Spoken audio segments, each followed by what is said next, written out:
मैं शहर के अंडरग्राउंड सिस्टम में एक मेंटेनेंस वर्कर हूं, एक ऐसा जो बेहद उबाऊ और थका देने वाला था।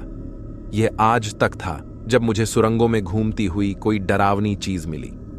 मेरे दैनिक कार्यों में आमतौर पर पटरियों की जांच करना, लाइट्स व्यवस्था बनाए रखना और भूमिगत नेटवर्क की पूरी कार्यक्षमता सुनिश्चित करना शामिल है।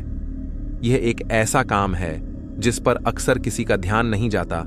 यह शहर की हलचल भरी सड़कों के नीचे छिपा हुआ है।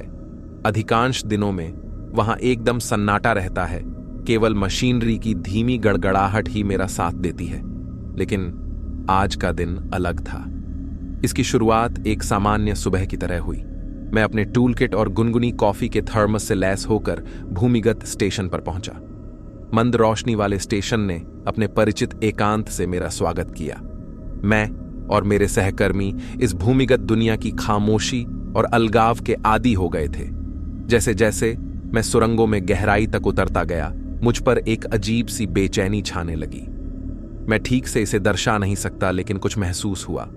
फ्लोरोसेंट रोशनी कंक्रीट की दीवारों पर डरवानी छाया डालती थी और संकीर्ण रास्ते अंधेरे में अंतहीन रूप से फैले हुए प्रतीत होते थे। मेरे साथी वर्कर्स भी उतने ही घबराए हुए थे। अजीब घटनाओं और असामान्य आवाजों की फुसफुसाहटें हमेशा से हमारे बीच घूमती रही हैं। बहुत लंबे समय तक इस मंद रोशनी वाली भूल भुलैया में काम करने के कारण हमने उन्हें नजरअंदाज कर दिया था, लेकिन आज बढ़ते तनाव को नजरअंदाज करना असंभव था। मैं अपने नियमित निरीक्षण कर ही रहा था कि सुरंगों के माध्यम से गूंजती हुई एक धीमी गूंजती आवाज, यह फुसफुसाहटों की एक श्रृंखला की तरह लग रहा था, जिसे समझना बहुत मुश्किल था। मैंने इसके स्रोत का पता लगाने की कोशिश की।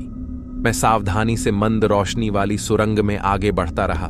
मेरे कदमों की आवाज खाली गलियारे में गूंज रही थी। फुसफुसाहटें तेज हो गईं और अधिक स्पष्ट हो गईं और मेरी रीढ़ में एक ठंडक दौड़ गई। ये ऐसा था मानो दीवारें मुझसे बात कर रही हों, उनके रहस्य गहराइयों से उभर रहे हों।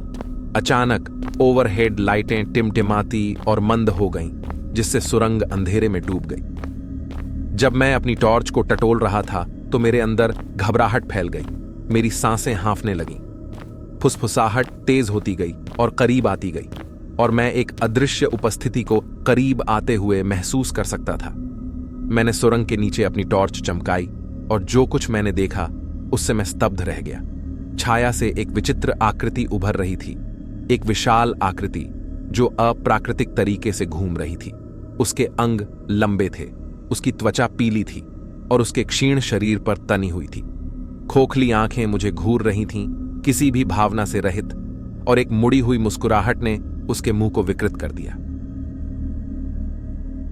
जब मुझे एहसास हुआ कि मैं भूमिगत सुरंगों में अकेला नहीं हूं, तो मेरे अंदर डर समा गया। आकृति करीब आ गई। उसकी हरकतें अजीब थीं, फिर भी टेढ़ी मेढ़ी थीं, मानो उसने फिजिक्स के नियमों की अवहेलना की हो। इससे एक स्पष्ट द्वेष उत्पन्न हुआ, जो दीवारों से ही रिश्ता हुआ प्रतीत हुआ। मैं लड़खड़ाते हुए पीछे की ओर चला गया। मेरा दिल मेरे सीने में धड़क रहा था और विपरीत दिशा में भाग गया। फुसफुसाहटें हर गुजरते सेकंड के साथ तेज और अधिक खतरनाक होती गईं। यह ऐसा था जैसे कि सुरंग स्वयं जीवंत हो गई हो, इसके रहस्य और भयावहताएं मुझ पर खुल रही हों। आखिरकार मैं अंडरग्राउंड से बाहर निकला और दिन की कड़ी रोशनी में आ गया। मेरा शरीर पसीने से भीगा हुआ था। मेरा मन इस मुठभेड़ से घबरा रहा था। मैंने अपने सहकर्मियों को यह समझाने की कोशिश की कि मैंने क्या देखा, लेकिन उनकी संदेह भरी निगाहों ने मुझे बताया कि उन्हें लगा यह अंडरग्राउंड के दमनकारी माहौल की एक चाल से ज्यादा कुछ नहीं है।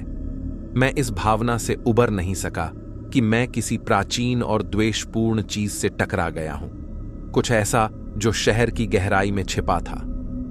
मैं शहर की अंडरग्राउंड सिस्टम में एक मेंटेनेंस वर्कर हूं, और मुझे पता है कि आज मुझे ऐसी चीज का सामना करना पड़ा जो इस दुनिया की नहीं थी। और आज रात जब मैं बिस्तर पर लेटा हूं, मैं अभी भी अपने दिमाग की गहराइयों में गूंजती हल्की फुल्की फुसफुसाहट सुन सकता हूं, जो हमारे पैरों के नीचे छिपी हैवानियत की याद दिलाती है।